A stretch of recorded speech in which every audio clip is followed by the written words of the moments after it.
আইএসবিটির strong রুমে কার ভাগ্যোদয়? EVM এর নীরবতা, ঝড় নাকি প্রত্যাবর্তন? এক্সিট পুলের মুহ নাকি তাসের ঘর? অন্ধকারে ভাগ্যলিপি, কাল কার রাজতিলক? পয়েন্ট ব্ল্যাঙ্ক, কালকের সূর্যোদয় কার জন্য? নমস্কার, আপনারা দেখছেন ঈশান বাংলা পয়েন্ট ব্ল্যাঙ্ক। আজ ৩ মে, চারদিকে এক অদ্ভুত থমথমে নীরবতা। কিন্তু এই নিস্তব্ধতার ভেতরেই লুকিয়ে আছে এক বিধ্বংসী ঝড়।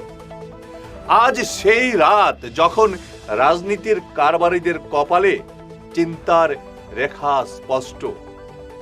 আজ সেই রাত যা ঠিক করে দেবে আগামীকালের ইতিহাস। আইএসবিটির সেই ৪ দেওয়ালের ভেতরে সুরক্ষা কর্মীদের কড়া পাহারায় কি আছে? শুধু কি একটি প্লাস্টিকের বাক্স? না, সেখানে বন্দী আছে অসমের আগামী ৫ বছরের ভাগ্য।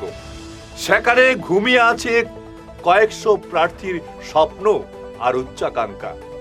কাল সকালে যখন ওই স্ট্রং রুমের সিল করা তালাগুলো একটা একটা করে ভাঙা হবে,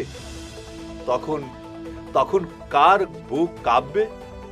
আর কেই বা রাজকীয় ভঙ্গিতে পা রাখবেন ক্ষমতার অলিন্দে? টেলিভিশন, সোশ্যাল মিডিয়া খুললেই দেখা যাচ্ছে পরিসংখ্যানের মেলা। এক্সিট পুলের গ্রাফ বলছে শাসক দল আবার ফিরছে। তাদের অন্দরে এখন খুশির জোয়ার, লাড্ডু আর আবিরের আগাম প্রস্তুতি। কিন্তু রাজনীতির এই পিচ্ছিল ময়দানে কি সত্যি সব অঙ্ক মিলে যায়? অতীত বলছে না। এক্সিট পোল অনেক সময় সোনার হরিণ হয়ে ধরা দেয়, যা শেষ মুহূর্তে মরীচিকায় পরিণত হয়। বিরোধীরা আজ হাসছে, সেই হাসিতে কোনো দম্ভ নেই, আছে এক গভীর রহস্য। তারা বলছে মানুষের পালস আমরা জানি, কিন্তু তারা কি সত্যি জানে, নাকি এই আত্মবিশ্বাস শুধু ভেঙে পড়ার আগে শেষ আর্তনাদ? শাসক পক্ষ কি সত্যি নিশ্চিত? যদি তাই হয়, তবে কেন তাদের অন্দরে এই গোপন অস্থিরতা? কেন প্রতি মুহূর্তে খতিয়ে দেখা হচ্ছে বুথভিত্তিক সমীকরণ? কাল সকাল ঠিক ৮টা, যখন কাউন্টিং টেবিলে প্রথম ইভিএম এর বোতাম টিপবে কাউন্টিং এজেন্টরা, তখন বেরিয়ে আসবে প্রথম সংকেত। আর সেই সংকেত কি ঝড়ের পূর্বাভাস, নাকি বড় কোনো পতনের ইঙ্গিত? মনে রাখবেন, সাধারণ ভোটারদের নীরবতা সবচেয়ে ভয়ঙ্কর।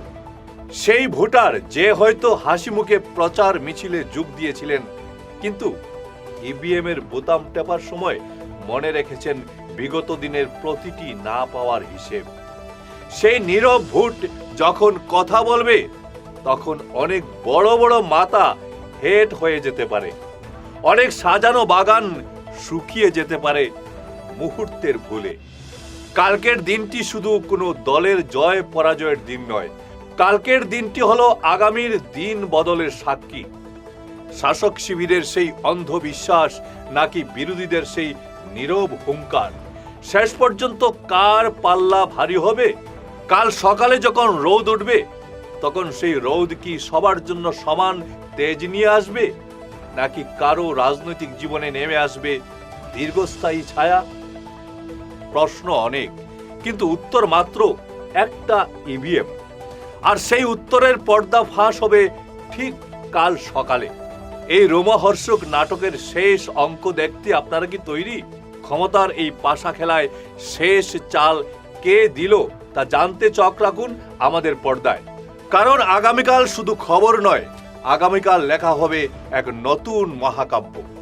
ধন্যবাদ।